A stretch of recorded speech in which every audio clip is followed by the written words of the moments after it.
Big Boss official voting analysis சில பல மாற்றங்கள் சில பல விஷயங்கள்லாம் நடந்திருக்கு. அதை பற்றி பார்க்க போகிறோம். லைவ்ல நடந்த ஒரு 2 இன்சிடென்ட்டையும் கூட சேர்த்து பார்த்துருவோம். வணக்கம் மக்களே, நேஷனல் உச்சிலிருந்து உங்கள் மணிவண்ணன். சேனலுக்கு புதுசாக இருந்தீங்கன்னா சப்ஸ்கிரைப் பண்ணிடுங்க. வீடியோ பார்க்குற அனைவருமே மறக்காமல் லைக்கும் ஐப்பும் பண்ணாதான் வீடியோ பல பேருக்கு போய் சேரும். அந்த உதவியை நீங்கள் எனக்கு பண்ணீங்கன்னா எனக்கும் யூஸ்ஃபுல்லாக இருக்கும், பார்க்குறவங்களுக்கும் யூஸ்ஃபுல்லாக இருக்கும். அதை மறந்துடாதீங்க. இப்போ கண்டென்ட்டுக்குள்ளே போயிடலாம்.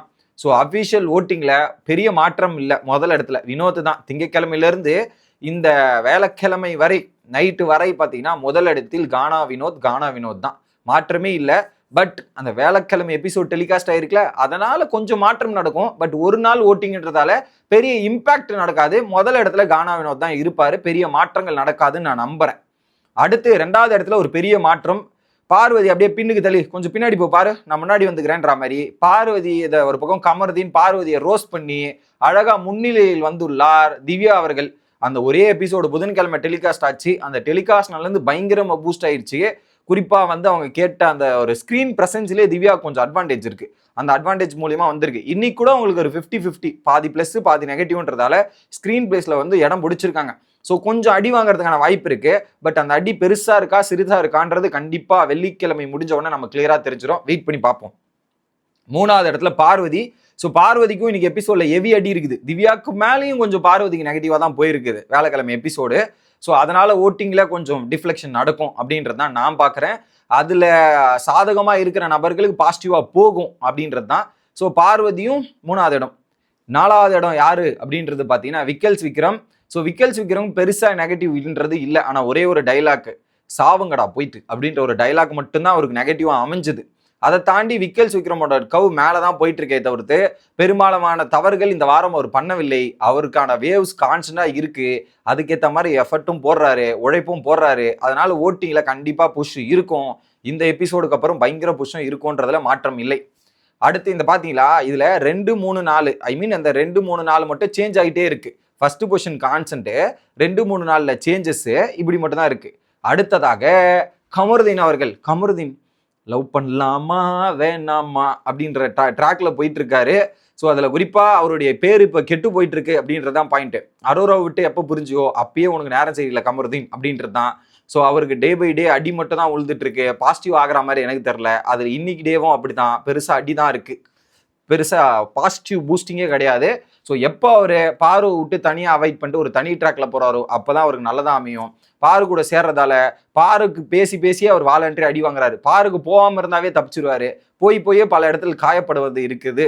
அதை தாண்டி அவங்க பண்ற கண்டென்ட்டுமே மக்களுக்கு இம்ப்ரெசிவா இல்லை. அது மக்களும் அப்செட்ல தான் இருக்காங்கன்றதால அதை தூக்குறது எவ்வளோ பெட்டர். அதை கண்டென்ட்டை தூக்குறது எவ்வளோ பெட்டர். அடுத்து இந்த 5 பேர் சேஃப் ஜோன் என்ற அளவுக்கு வச்சிடலாம். அடுத்து பிரஜன் அவர்கள். ஸோ பிரஜனோட கவ் டே பை டே இன்க்ரீசிங் பிரம்மாண்டமா இருக்குங்க. கிளியரா அந்த டாஸ்க் ஆரம்பிச்சிலேருந்து அவர் பண்ண ரோலா இருக்கட்டும், ஒய்ஃபா இருக்கட்டும், யாரா இருக்கட்டும், அதெல்லாம் முடியாது. டாஸ்கா பாரு அப்படின்ற மாதிரி பண்ணதா இருக்கட்டும், செமையா இருந்தது. எனக்கு முழு முயற்சியும் போடுறாரு பிரஜன், அதுக்கு எனக்கு பிடிச்சிருக்கு. So really impressed. அடுத்து அமித் அவர்கள். ஸோ அமித்துமே இந்த டாஸ்க்ல பயங்கரமா பண்ணியிருந்தாரு. நெகட்டிவ்ன்றது அமித்துக்கும் இந்த வாரம் பெருசா கிடையாது, ஃபுல் பாசிட்டிவ் தான் இருக்கு. அந்த அளவுக்கு பயங்கரமா பண்ணியிருக்கிறதால ஸோ அமித்துக்கும் ஓட்டு ஏறும் அப்படின்றதுல மாற்றமே இல்லை. அடுத்து சுபிக்ஷா. பார்த்தீங்களா இல்லையா, சுபிக்ஷாவுக்கு ஒரு பெரிய மாற்றம். ஏன்னா சுபிக்ஷா நேற்று டாஸ்க்லையும் பயங்கரமா பண்ணாங்க. இன்னைக்கும் அந்த 2 நெக்லஸை காப்பாத்தினதே சுபிக்ஷா தான், அந்த மெயின் நெக்லஸை. அது இல்லைன்னா நாமினேஷன் ஃப்ரீ கிடையாது. ஒட்டுமொத்த கேமோட டைமென்ஷன் உல்டாவாயிருக்கும், வேற மாதிரி சேஞ்ச் ஆயிருக்கும். அந்த பொண்ணு ஸ்மார்ட்டாகவும் தெளிவாகவும் இருந்து கரெக்டாக ஃபோக்கஸ் பண்ணி காப்பாற்றி டீமை ஜெயிக்க வச்சுச்சுலாங்க. அதுதான் பயங்கரம். கண்டிப்பாக ஓட்டு போடுவாங்க மக்கள். அடுத்து டேஞ்சர் ஜோன்ல வரிசையா வராங்க இவங்கலாம். சாண்ட்ரா அவர்கள். இப்போ அந்த பிரஜன்லேருந்தே டேஞ்சர் ஜோன் தான் இது. சாண்ட்ரா அவர்கள் வந்திருக்கிறாங்க. சாண்ட்ராவுக்கு கொஞ்சம் நாயகின்ற அவர் கம்பேரிசன்ல பேசினது, அவங்க பண்ண சுபிக்ஷாக்கு எதிராக பண்ண ஆக்டிவிட்டிஸ், இதெல்லாமே அவங்களுக்கு மேஜர் டிராபேக்கு. ஸோ 4 எபிசோட்லையும் ஓட்டு டிக்ரீஸ் ஆகும், பெருசாக இம்ப்ரூவ்மெண்ட் ஆகாது அப்படின்ற மாதிரி தான் எனக்கு தோணுது. மேஜர் அடி வாங்கிட்டு தான் இருப்பாங்கன்றது தான் என்னோட எதிர்பார்ப்பும். ஸோ சாண்ட்ராவோட வாக்கும் பலத்தை கம்மியாகிறதுக்கு பாசிபிலிட்டிஸ் ஹெவி. அடுத்து கனியோட கனிக்கும் இன்னைக்கு எபிசோட்ல அந்த ஒரு ஒட்டு கேட்டத மக்கள் எப்படி பார்ப்பாங்கன்னு தெரியல. பட் மெஜாரிட்டியா கனிக்கு பாசிட்டிவ் அமைஞ்சிருக்குதான். பட் அது கன்வெர்ட் ஆக மாட்டேது. கனியோட ஃபுட்டேஜ் 1 ஹவர்ல அந்த அளவுக்கு பெருசா போய் ரீச் ஆக மாட்டேது, கன்வெர்ட் ஆக மாட்டேங்குதுன்றதான் உங்களுக்கு ஒரு பெரும் பாதிப்பா இருக்குது அப்படின்றதான் பாக்குறேன். அடுத்து FJ த லாஸ்ட். எஃப்ஜேவோட ஓட்டிங்கை பொறுத்தவரையும் போன வாரம் சரியான அடி, அதுவும் ரெஃப்ளெக்ட் ஆகுது. இன்னைக்கு எபிசோட்லயும் வந்து கொஞ்சம் நெகட்டிவ்ஸ் இருக்கு. பார்வதியை பிடிக்காதவங்க ரோஸ் பண்ணதால பார்வதி சப்போர்ட்டர்ஸ் ஓட்டு, பார்வதிக்கு எதிராக இருக்கிறவங்க ஓட்டு போறதுக்கான வாய்ப்பு இருக்கு. அந்தெல்லாம் ஓட்டு போட்டாலும் முன்னேறுவாரான்னு கேட்டீங்கன்னா டவுட் தான்.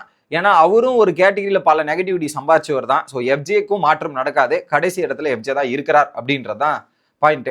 ஸோ அதை தாண்டி லைவ்ல என்ன நடந்துச்சுன்னு பார்த்தீங்கன்னா, ஒரு பக்கம் சாண்ட்ரா வியானா கிட்ட பேசிட்டு இருக்கும்போது வியானா வந்து புரிய வைக்க ட்ரை பண்றாங்க. பிரஜனியா அப்படி பிகேவ் பண்ணாரு, நான் எந்த இடத்துல இருந்தா பிரஜன் மாதிரி தான் பிகேவ் பண்ணியிருப்பேன், அவர் பண்றது கரெக்ட் தான்ன்ற மாதிரி ஒரு கிளிப்புலிக்கு சொல்ற மாதிரி சொல்லி புரிய வச்சுட்டு இருக்காங்க. அவங்க அதை கேட்காம ஃபேமிலி இம்லின்ற மாதிரி ஒரு விஷயத்த பேசிட்டு இருக்காங்க. ஓகே, இன்னொரு பக்கம் இவங்க ஃபீல் பண்ற, ஐ மீன் அவங்க ஹஸ்பண்ட் கூட ஒரு எமோஷன்ஸ் இருக்குல்ல, அந்த ஒரு எமோஷன்ஸ் தான். நான் ஃபேமிலி கிம்லின்றது நீங்க தப்பா எடுத்துக்காதீங்க. அடுத்து இந்த ஒரு விஷயத்தை வந்து பிரஜன் கிட்ட சொல்றாங்க. அவங்க அப்படி ஃபீல் பண்றாங்க, நீங்க உங்க கேம் விளையாடுறீங்க, பட் அவங்களுக்குள்ளேயும் ஒரு ஃபீலிங்ஸ் இருக்கும்ல, அந்த ஃபீலிங்ஸை நீங்க புரிஞ்சுக்கலானே, இதெல்லாம் பண்ணீங்கண்ணே அப்படின்ற மாதிரி சொல்றாங்க. எனக்கு புரியுதுமா, அவ எப்படி என்னன்றது தெரியும், இதெல்லாமே எனக்கு புரியுது.